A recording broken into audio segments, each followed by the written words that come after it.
We said high fives, group hugs, and singing Kumbaya around the fire.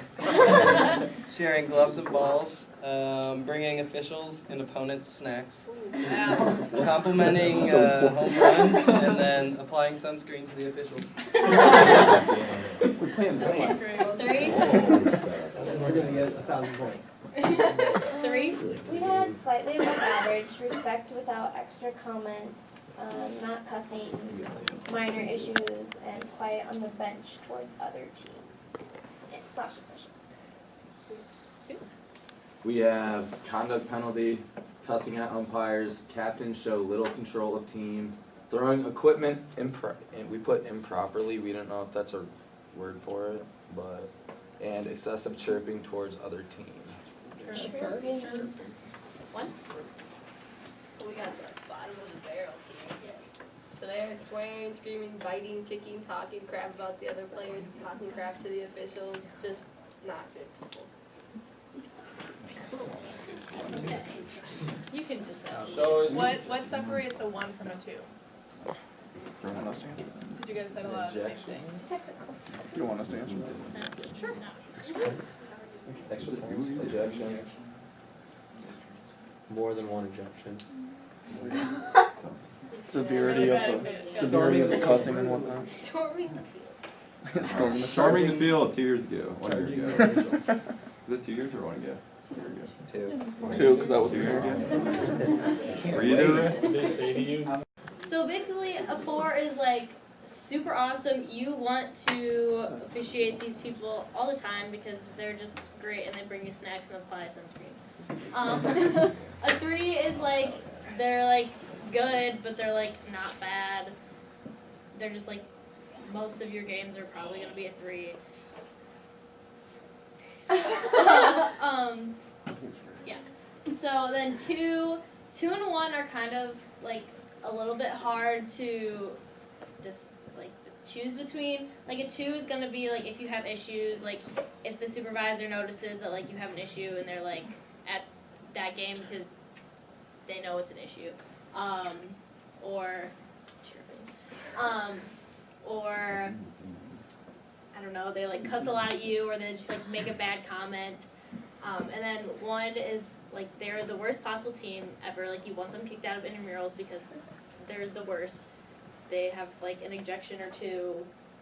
I don't know anything else about that. Like the supervisor had to step in multiple times. The captain doesn't control the team. yeah. So the reason we do this is it's a subjective observation of a team's performance, and my idea of a 3 may be completely different than Zach's idea of a 3 rating. You know, and in his mind, you know, they brought him cupcakes and they're putting sunscreen on it, but he's like, that's still not good enough. I want to be paid by each team or whatever, or I want you guys to wash my car or something like that. Like that'd be a 4. In my mind, I'm like, okay, that's a 3. Like we're trying to bridge that gap among all the umpires to kind of figure that out. That's why it's important after the game, not one person decides, both you guys get together and you talk about it. And this is important for teams. If they have a tied record at the end of the season, the top 2 teams are making the playoffs out of a 14 pool. Then if we go to point differential, and then if they have a point differential, we go to the sportsmanship average. And a lot of times, if whoever has a higher sportsmanship average is going to be the 2 teams that make it, and there's been disputes as it has resulted in that. What we communicate to the teams at that point is saying it is an average across the games you get in the regular season. So you had every chance to bring that up. So that's our argument to them, but we just want to make sure that we take as much subjectivity out of that as possible when issuing that sportsmanship rating. So again, talk to each other. A 4 is not out of the picture at all. I mean, I know that was extreme, and you can go through the roof and even go 5, 6 rating if they're washing your car or whatever in between games. I mean, but I mean, you know, friendly to the other team, saying, hey, nice hit, you know, nice call, good job, umpire, thank you very much. I know Liz has issued 4s before. She's probably also issued 1s before. But you know, use your best judgment. Again, it's an average, and you'll kind of base that average based on what you've seen from teams as a benchmark as the season moves on. So Yeah. Like you'll know if there's like a 4 team, like they're just really fun and enjoyable to have. But if you give a 2 or a 1, you need to come to the supervisor and, oh, do you write it on the scorecard? Do they tell us? You would just tell the supervisor, And yeah. then we'll have you, we'll help you fill out, a poor sportsmanship form to send to them. Is Ray's team sewage, is that a poor sportsmanship rating? Yes. We always deserve a 4. Yeah. So, yeah, we already did that. Positioning and mechanics. So we'll talk more about this out there, but like this is a little preview so you can visually see it. There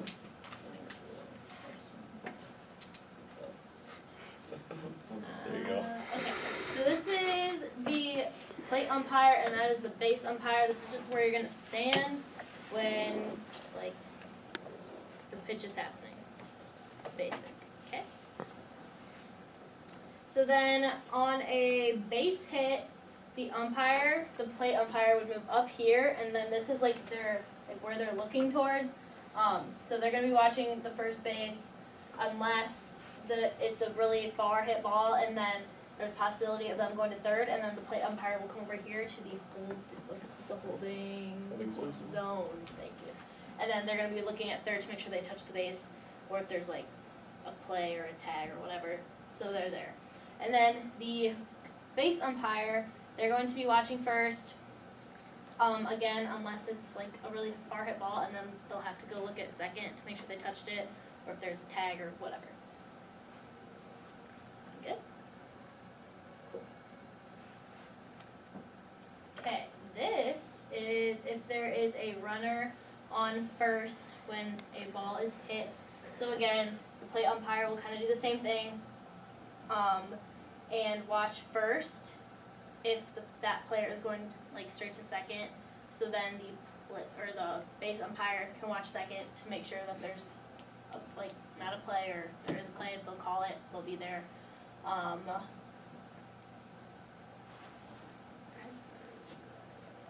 Yeah, and so then if there is a possibility of a play at third, they'll go there after watching them hit first. Does that kind of make sense? It's very, what's the word I'm looking for?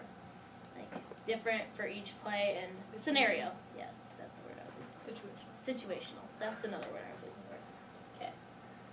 This is your double play situation, and so if you have a ground ball, our base umpire is going to look at second base, and our plate umpire is going to run to look at first base, just to make that call at first. And then if it's hit to the outfield, our plate umpire is then going to run to that holding zone between first and third. Yeah, very situational.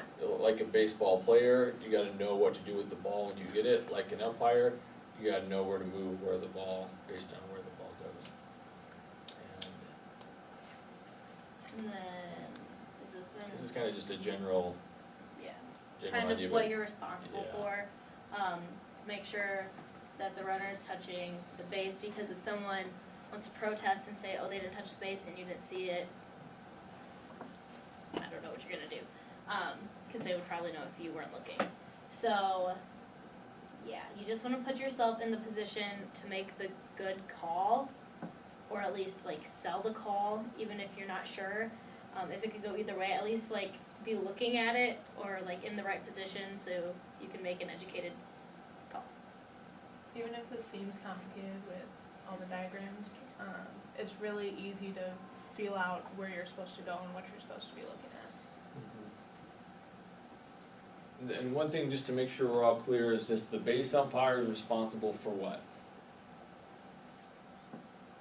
They're called the base umpire. First and second base. Or maybe third base if there's no runners on, it's hit all the way. Make a decision on that, but they're responsible for the bases. Your plate umpire, of course, balls and strikes and stuff like that, legal pitch, illegal pitch, and then pop flies, hits to the outfield, that's our plate umpire's call, because we can't expect our base umpire to call a pop fly caught or not when they're trying to watch the bases. When our plate umpire is just standing there, has a great view of everything going on, they can make a decision. Now, if the plate umpire is not sure, and the base umpire has some information, by all means, get together, talk about it, and move forward with that decision, but if not, that is the plate umpire's responsibility, so. We'll get into that a little bit. as we go to the field, so I think this is some of my stuff. Get into a live ball, dead ball situation. The ball becomes live at the start of the pitch, ball becomes dead. After the ball is secured by the defense, there's no longer a play to be made. That ball's hit to the outfield, for example. There's runners running the bases, all of a sudden they throw it into the pitcher. The pitcher's gathered the ball, and everybody's frozen at their bases, at which point the plate umpire is going to put their hands in the air and they're going to yell time, okay?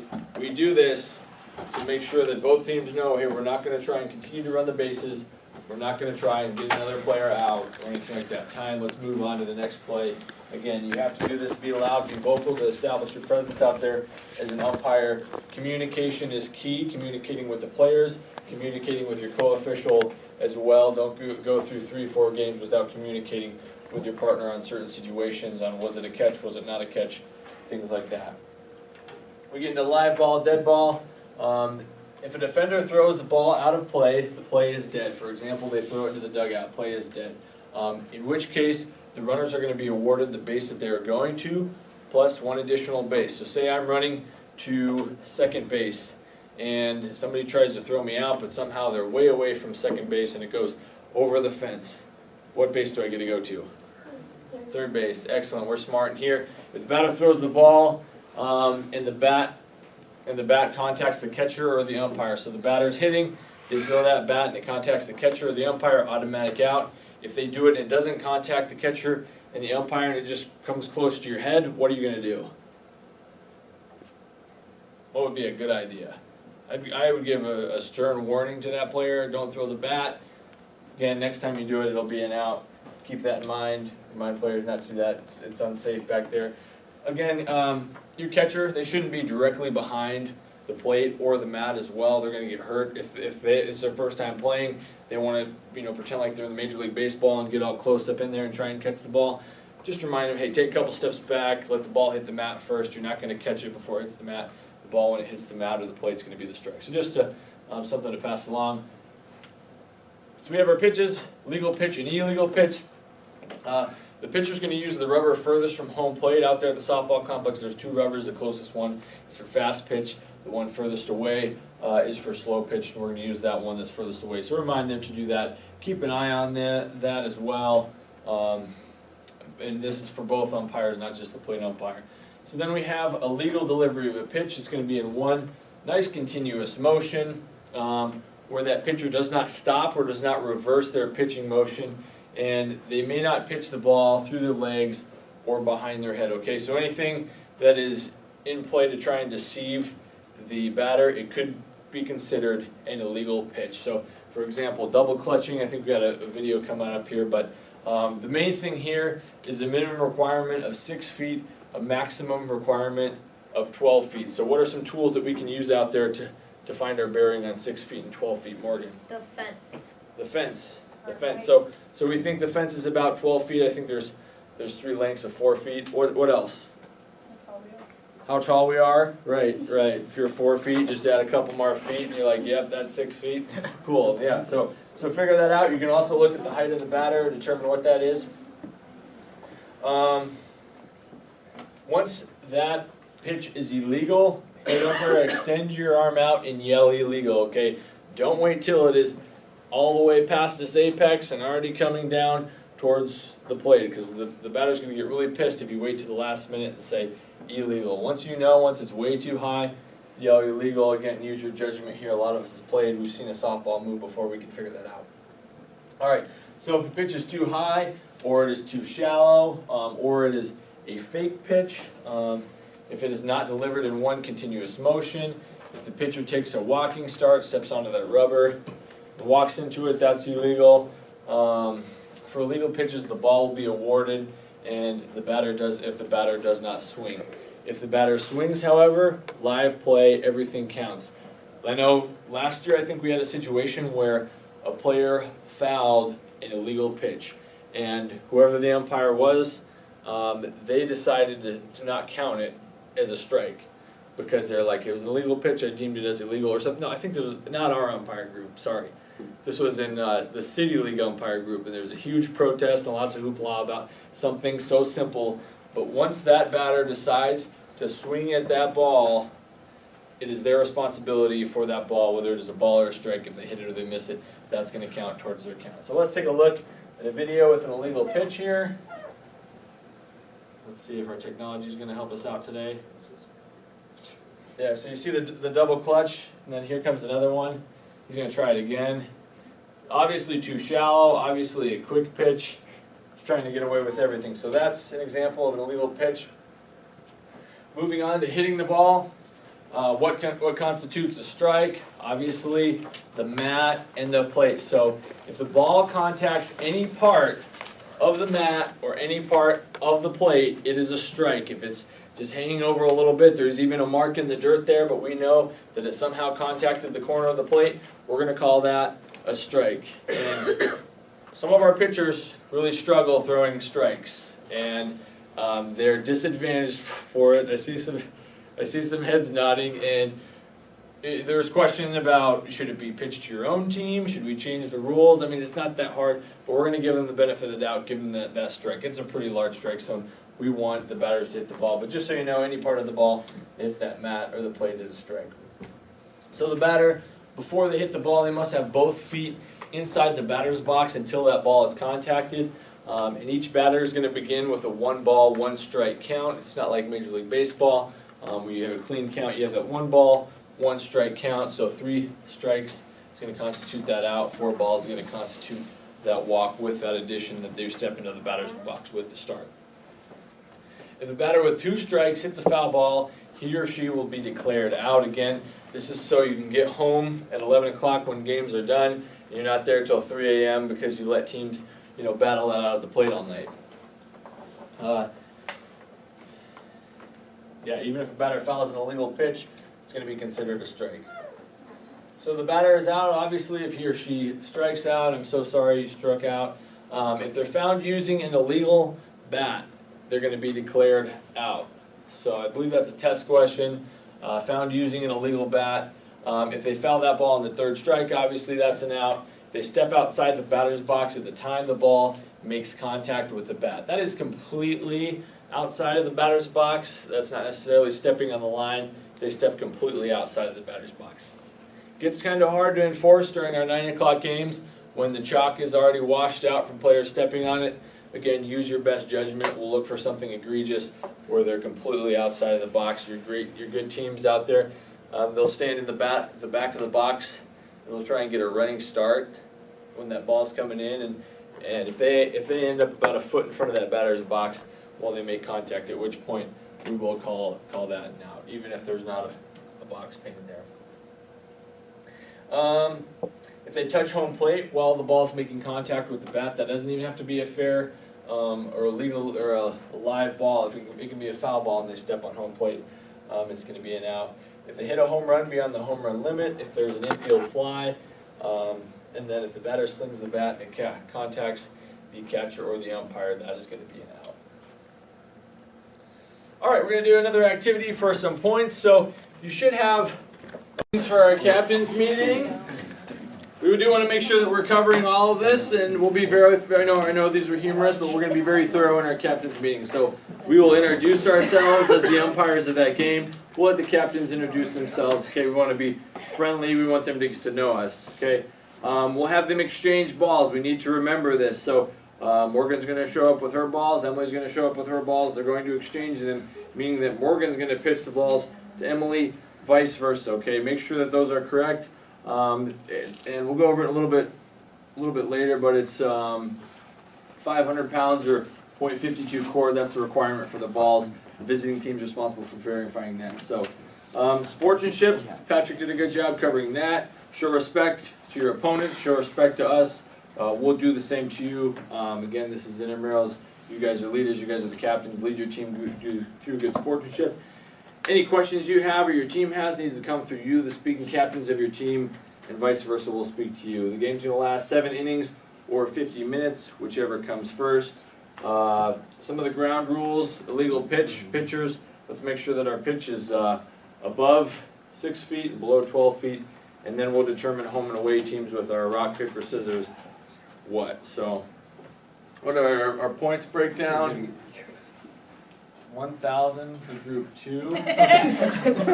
Group 4 6. lands on 6. We're playing golf, right? Plenty of chances to come back. What do you say? Plenty of chances to come back and earn points and win this fabulous mystery prize. And trust me, there's some of the mystery prizes in the past haven't been that great, but they're getting better.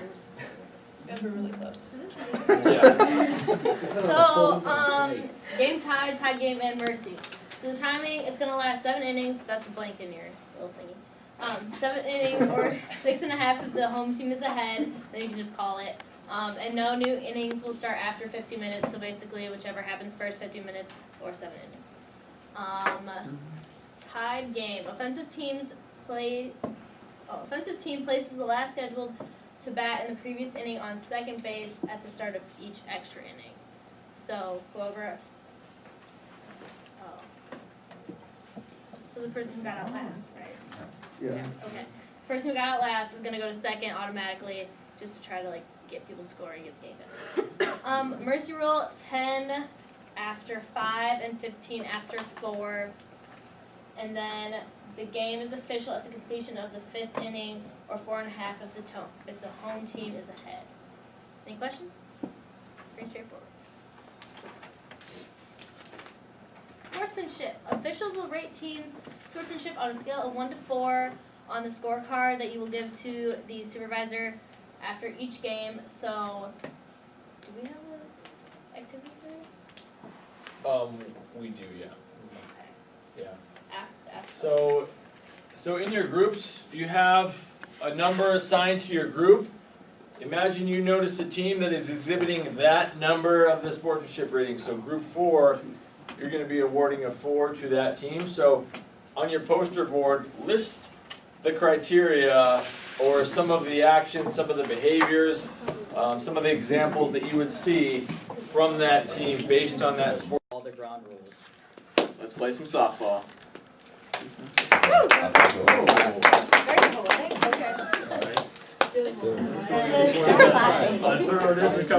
We're gonna go group 1. None of us are English majors, okay? I was just trying. We're really funny.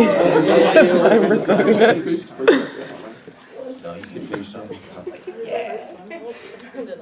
We have softball down the side here. We got spikes not allowed. Middle. Oh, metal spikes, sorry. And we got 3 outs. Foul ball or on third strike equals out. Team is 8 to start. Booze, no. We got arrive on time. Leadership / captain meeting. And then legal equipment. Jazz hands. Great finish. Good job. Go through 4. We may need to keep that, folks. That's us saving the best for last. I see. You better get ready. I'm actually low-key nervous. No pressure there, guys. No pressure. Is your heart racing? No. All right, they're prepared. Yeah, we're very prepared. Oh, no, brother.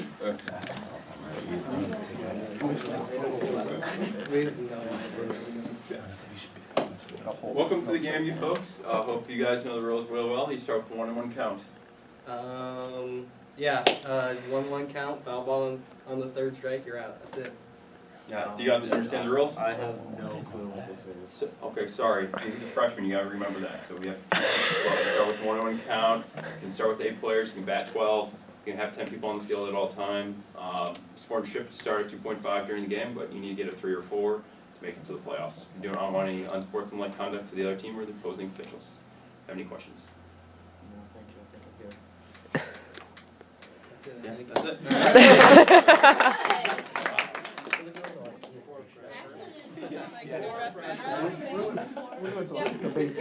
Alright, our last group, no pressure. Make me proud.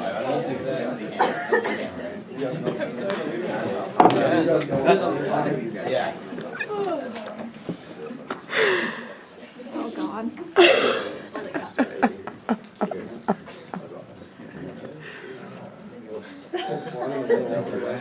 Oh, they're doing Captain's meeting. What? Sportsmanship is key. What? No metal cleats. What? Closed-toed shoes. What? 50-minute time limit. What? Rock, paper, scissors. What? Play ball. Presentation here, so I'm gonna turn it over to Emily to cover some of the basic rules. Sweet, thanks, Mike. So, some learning objectives for softball. Wait, a quick show of hands who has not done softball before. So, for us tonight, we want to obviously understand and apply the rules of softball. We want to articulate the legal and illegal acts for all the different actions in softball. And then when you recognize an illegal act, make sure to apply the proper mechanic that apply. So for the facility and warm-ups, it'll be at the Hawkeye Softball Complex, which you probably passed on the way here. So there's no alcohol or tobacco. Teams should be, can't say I have this memorized.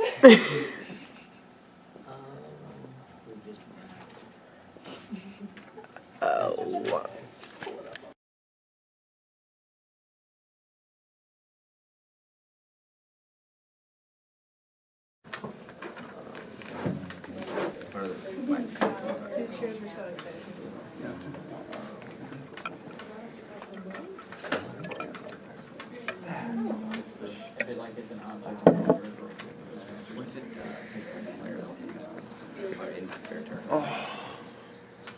Rolling down the line, he goes foul, and then kick it out to the next pitcher. Is that ready? Yeah.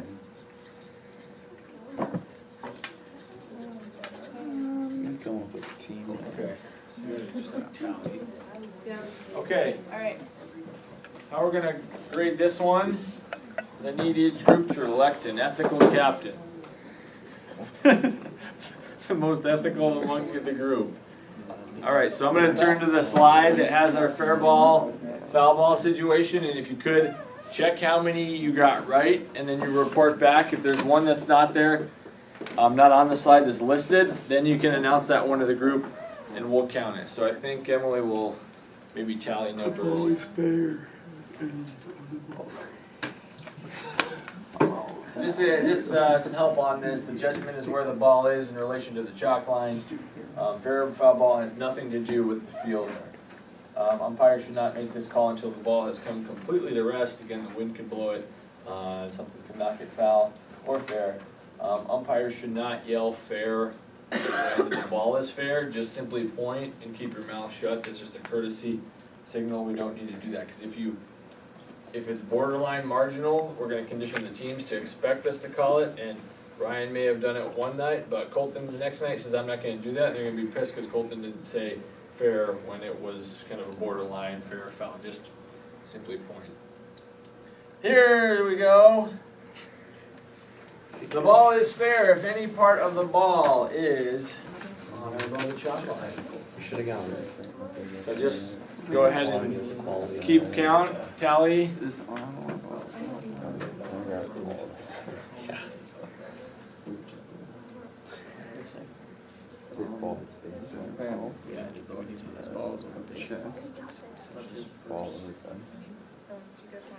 Check markers.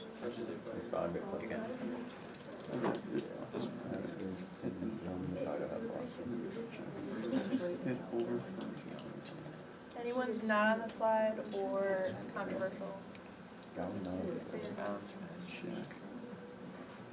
Yes, we do. As long as we drew a picture. You drew a picture? We Yeah. could. We'll do that for sure. Go for it. Ball hits umpire in live territory. Depends. Oh, I mean. Again. Yep, we'll give him I that guess we one. didn't run again. You mark the point for that. Sweet. Which one was that? Ball What'd you hits say? dog. So if the ball hits an umpire, if it hits an umpire in fair fair territory, it is fair. It's anything in fair territory, Yeah. it's fair. Technically, yeah. Any other questionable ones? Shelby has a picture. Yeah, we got a picture.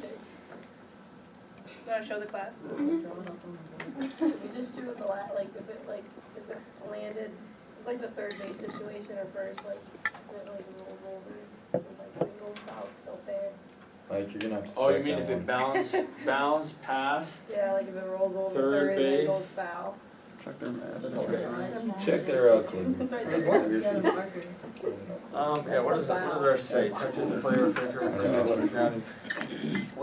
How many do you guys have? So like if they hit it, and it's a grounder, and it goes over third Yeah. base and then rolls foul. So we got that one right there. That's we drew the picture. They're right. That's bounding. Bounce past first or third in fair territory, Or then if it like rolls foul. lands behind third base Ball is and then fair. bounces foul, it's fair. That's As what long we- as, That's one of the easiest as ones. long as it bounces from the floor, it goes over How the many base, do you and it have? goes over the That's for ball. fouls. This is only After it gets In over fair the- This is for fair Yeah. balls. In fair territory. Yeah, we just drew the For picture. fair, we Yeah, have 4. this is fair. But if it bounces. We haven't over done the base, foul it's yet. foul. Yeah, I know. So no, fine, because of that. No, because they're It's anti. all in one. It says the ball is fair. It doesn't have any other foul. We got six. You're gonna do the next one. It's a foul. Oh, okay, good. Oh. I'm doing another one for your picture. Hell yeah. Alright, I don't know. Probably like Final Jeopardy. We're the only one that didn't get at least 5. That's We were lacking, you guys. You're laughing. That's what you were laughing. Okay, so what do we have for foul? Oh, This is Go ahead and unfair share your foul list. Balls hit out of bounds. again. It's all- Yeah, that's, go ahead. I'm Somebody gonna gets point for unfair. that. Group 2 gets the point. What else? Hits the safety base. If it hits the safety base, it's foul. Ball hits better in box. If a ball hits the batter in the, like the, That's The that's ball. box. in the batter's box after they hit it, That's Foul. considered a dead ball. technically, that's foul. yeah, it's a foul. Dead ball, foul. That's a good one. Bounces So, out before you the got first. Group 4's got that one. What else? Bounce a runner in foul territory. If it hits a runner in foul territory, Sure. yeah. It's a base coach. Oh, in foul Hits a base coach. territory. Yeah, good one. Are you guys tallying your own points at the end, once we get through this, Yeah. this series? Hit We'll base. just total them. Hit. So we have hit a safety base, hits a runner in foul territory, hits a base coach.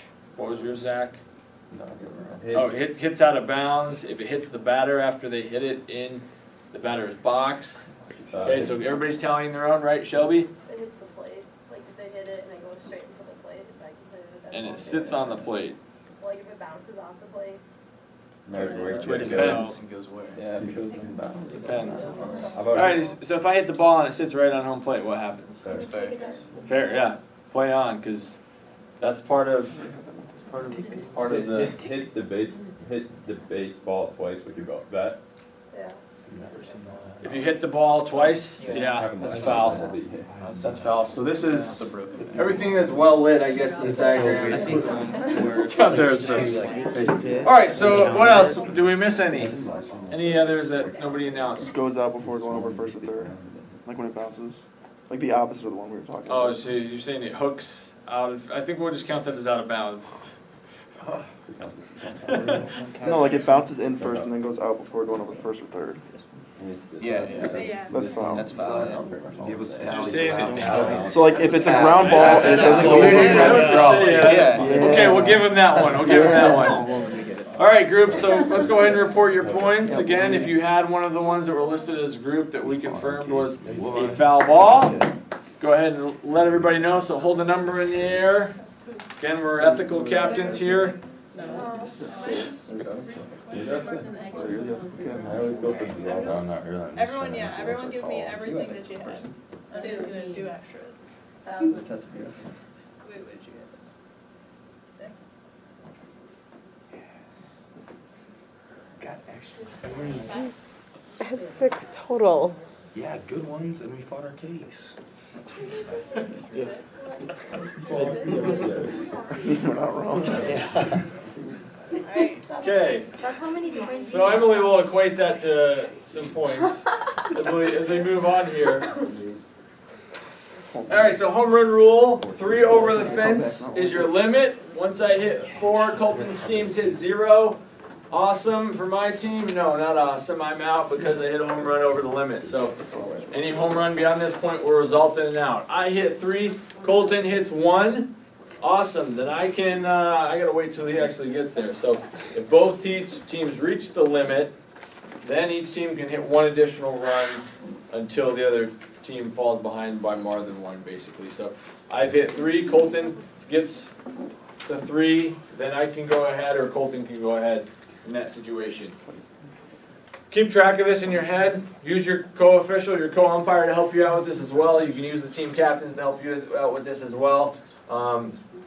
When you have your captains meeting, you're also going to exchange, make sure that they have the roster of the other team and the score sheet of the other team, and this is something that they can keep track of. Oh yeah, Jesse's team's already hit 3 home runs.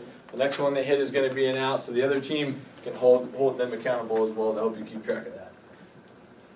Infield fly rule, this is to prevent the quick double play, okay?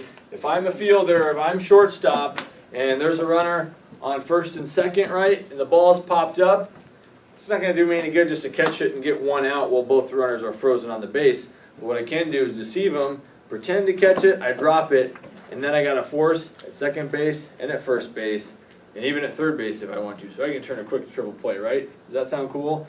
No, because it's not allowed because there's a rule in there called the infield fly situation to prevent that from happening. So, when we have our infield fly situation, we have runners on first and second, or bases loaded with fewer than 2 outs. That's our situation where the infield fly could potentially happen. So, home plate umpire, base umpire, you guys need to communicate that. We have an infield fly situation. Then once that ball's popped up, we're ready to go, and we just point it and we say infield fly, batter's out, takes the force off the runners, prevents that sneaky triple, double play, whatever that could happen if that shortstop were to doof it. So, yeah, I just covered this right here, infield fly, situation signal, infield fly, batter's out. Are there any questions about infield fly? Common. Ball is still live. Yeah, absolutely. So the ball's still live, just like an out. Those runners can advance at their own risk. Yep. That makes sense? Work on that one with your co-umpire there. All right, baseline. The base runner must run from first base to second base to third base to home plate in that order. They can't skip those bases. If they hit a home run, let's save time, they can go back to the dugout. And we're going to count that point. Or even those runners on base, if they're on first base, they're going to score obviously because Chase hit a home run or Charles hit a home run rather. We're all going to go back to the dugout. No need to run the bases because it takes time. Again, they only have 15 minutes. They may want to score a lot of points. So just a point of information. Runners may hold the base until they are forced to leave, meaning another runner behind them is pushing them to the next base. A base runner cannot pass another runner in the front of them, and the base runner must remain in their established base path. So, do you have a marker? What I mean by established base path, we have this is second base, first base, home plate, excuse my drawing here. Base paths here, base paths here, base paths here, base paths here. However, our runners running, they round first and they try and get back, right? So then their new base path becomes this point to get straight back. So then they have a 3 feet option to go this way or this way. It's an established base path for that situation. So just so you know that's in place. You're going to know when they obviously run out of the base path to avoid a tag, in which case you'll call them automatic out. But that's why we say established base path. We know our signal. We're going to be crisp with our signal. Safe, out, or out. Overrunning the bases. Runners cannot run outside that base path about 3 feet. First base is the only base that they may overrun, and obviously they can use that safety base. Is that Jack again? Yeah. Jack Bransgard. All right, an overthrown ball. If they throw that ball in the An overthrown ball is still in fair territory. For example, if they overthrow it and it just bounces off the fence and it's still in play, it's an overthrown ball, but the runners aren't going to advance. If they throw it out of play, meaning over the fence or into the dugout, the runners are going to be able to advance to the base. They're going 2+1 additional base. So just keep that in mind, the difference between out of play and in play, your overthrown ball situation. The runner's out, if they run more than 3 feet outside of that base path, if they're tagged by a fielder with the ball while they're not on the base, if they fail to reach the intended base on a forced play, meaning I'm on first base as a ground ball and they roll a double play and get me out at second. If they leave the base early or lead off, Patrick knows this one absolutely.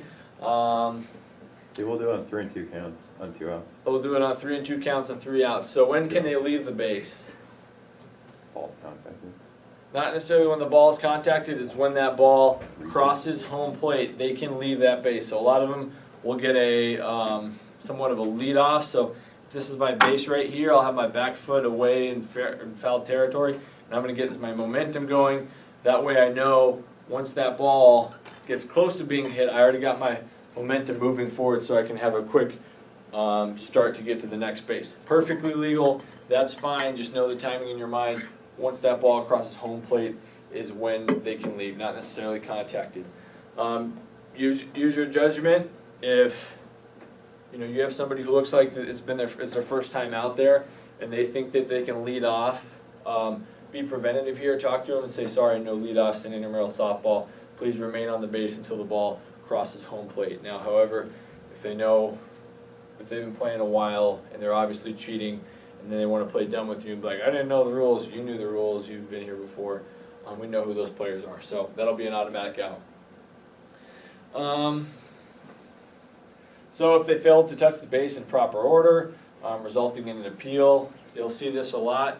I'm running from first and I end up at third and the play goes dead. And the second baseman says, oh yeah, hey Mike, he didn't touch second base. And our base umpire, knowing that Mike didn't touch second base in their head, is going to say, yep, you're right for appealing that. That's an out. Mike's out. Okay, so that is in effect.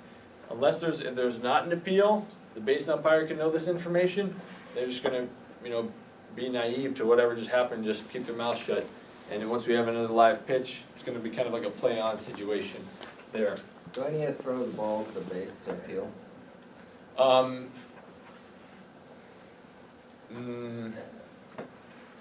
Yeah, they throw the ball to the base to get an actual out.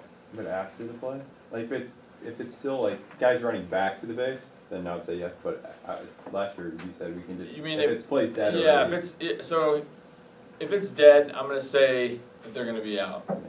Because what I don't want to happen is to turn into a, oh well, it was overthrown after I tried to get him out when he should have been out, and if he had actually touched the base in the first place, like that wouldn't happen. Same thing as if you have a runner who comes to home plate and they don't touch home plate, and they go back to the dugout, and the catcher says appeal, then you have this random chaotic like live ball situation that you just created, and if you just say batter's out, then they're out. So that's what we're gonna do. Unless you hear otherwise, I believe that's what's been done in the past too. Or if it's like a sac fly and the person didn't tag up and they didn't know they didn't tag up, they're trying to get back to the base and the ball's still on. Yeah, if it's still in a live situation, then yeah, which in most cases you wouldn't have an appeal. But that's another responsibility for our base umpires. We're gonna do an activity later, but our base umpire, they're supposed to watch to see if those players tagged off left early on a pop fly or not. So. Again, something they're going to try and sneak by you, those teams. So, lead off, runners may not lead off. They must remain on the base until the ball has been contacted with the batter. And again, ignore that. They must remain on the base until the ball crosses home plate. So, keep that in mind. That's a correction that we have to make. The ball becomes dead, the pitch does not count, and the runner is out when we have this illegal leadoff situation. Wrapping up here, we have defensive obstruction, and would you mind going to set up a field? Defensive obstruction, this is when a fielder impedes the progress of a runner. I'm trying to run from first base to second base, and that second baseman is saying, I'm gonna get right in their way, slow them down, we're gonna turn a quick double play, because Mike's not gonna be able to get there, because I'm just gonna knock him out or whatever. So, here's another example of defensive obstruction.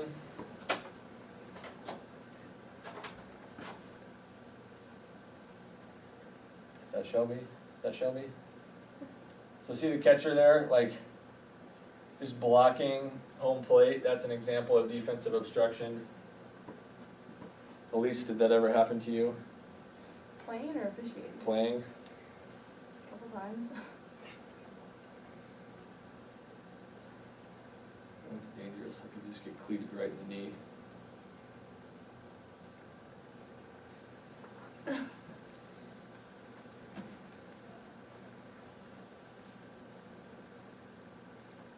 Yeah. I think officiating is going to be a little bit different, it'll be a little more obvious. But that's an example of defensive obstruction. On the contrary, we have offensive interference. So your batter runner or your runner, they interfere with somebody trying to field the ball. So I'm running from first base to second base. That second baseman's right in my path. They're trying to field a ground ball, and I decide to bump into them, or I decide to do something goofy near them or distract them to prevent them from turning that double play and getting us both out. That's going to be an example of offensive interference. Here's a little bit more of a obvious case.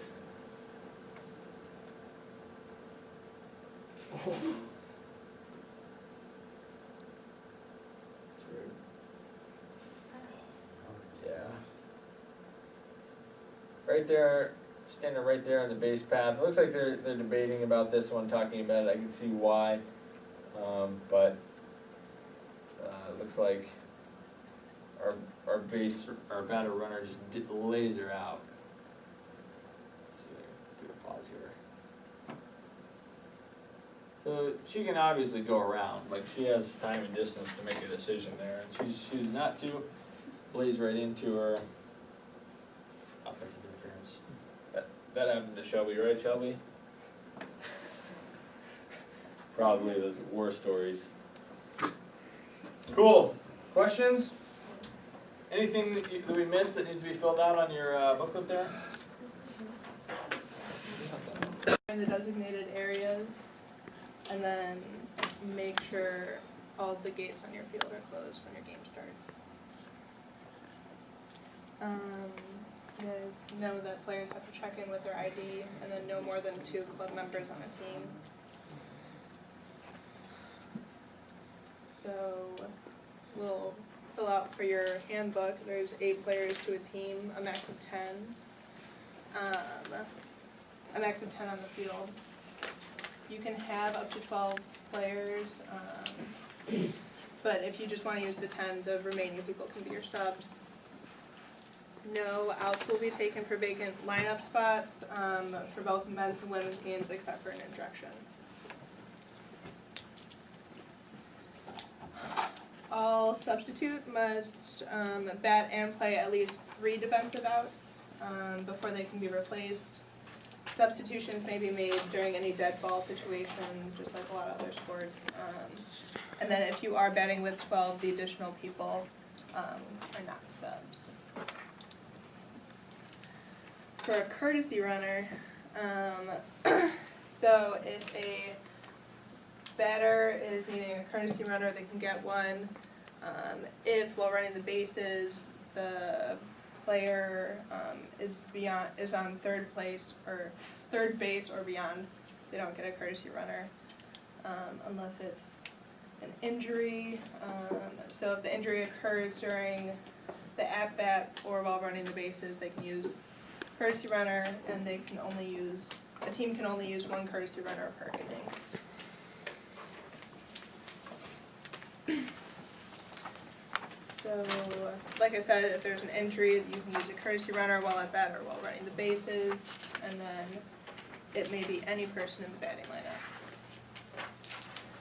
For equipment, I know for a lot of other sports we do jewelry taped down or taken off, but jewelry is mostly fine unless it's deemed unsafe, so like big hoops or something like that, and then no metal cleats at all. If We have, also closed-toed shoes, which is pretty logical. If there is illegal equipment, that person will be removed from the field until they get the proper equipment, like changing into non-metal cleats or other closed-toed shoes.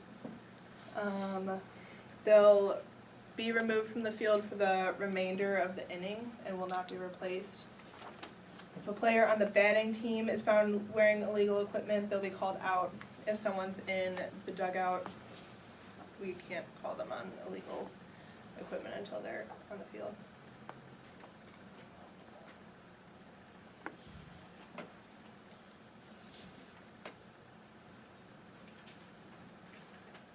No, my phone's freezing.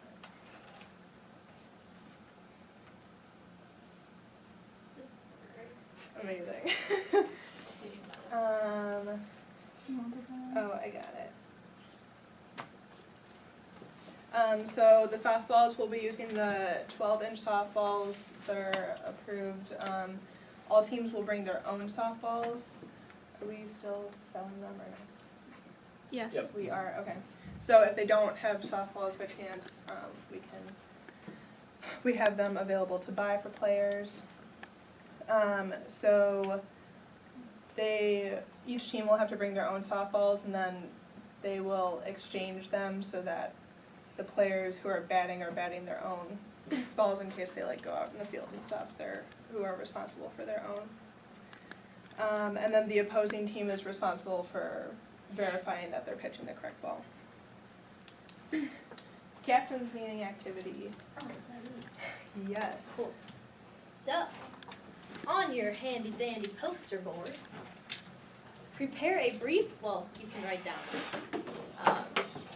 ideas or whatever. But we're all gonna prepare a skit in your groups to present to the group on how to appropriately conduct a captain's meeting. So it could be a song or a poem or a skit, rap. anything. It's gotta be funny. Oh, You what's gotta the impress word? them. I thought this was supposed to be like you're supposed to be Yeah, so you want us to write down a Acronym. captain's meeting? Acronym or something. Okay. You want us to Points- write down a captain's meeting? What? You want No, us to she write said down- poem or. If you need to No, write it's down gotta be creative. lyrics or something, you can. But points will be awarded for creativity and humor, and if you want to act it out elaborately, make it your own, be creative,